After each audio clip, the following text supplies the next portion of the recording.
Hello class, I'd like to speak to you for a few minutes about leadership and corruption. Leadership constitutes an integral part of police work, where the head of the organization, usually the chief, holds the ultimate responsibility for its shortcomings.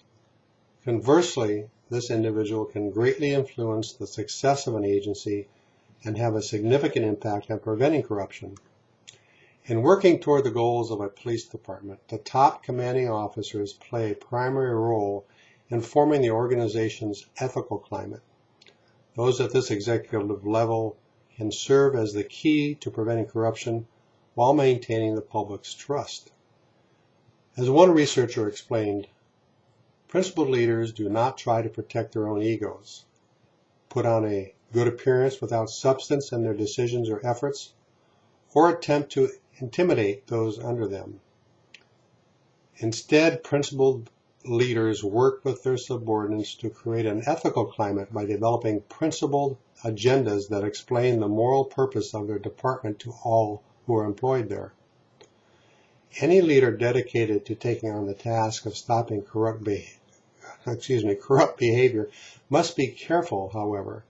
They must first have a thorough understanding of the nature, extent, and level of organizational corruption if it exists.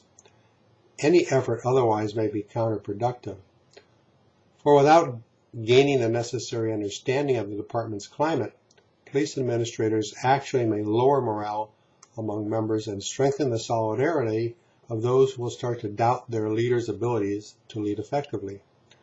Moreover, the actions can waste valuable department resources. While leaders certainly play an integral part in forming the overall climate of the organization, they alone cannot ensure a high level of personal or organizational integrity.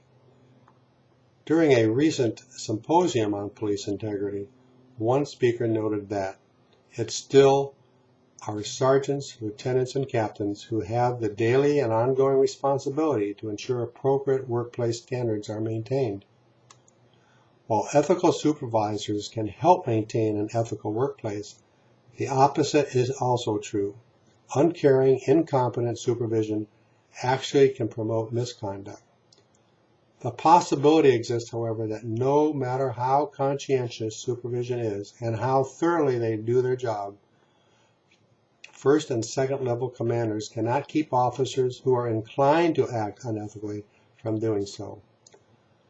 The ratio of officers to supervisors in the field is simply too low to allow for constant, close oversight. However, in police work, leadership is not solely defined by rank. All officers need to display leadership qualities because they operate, for the most part, without direct supervision. Field officers operate within many laws, rules of conduct, regulations, policies, and procedures, and they are entrusted to perform their normal day's duties within these limits.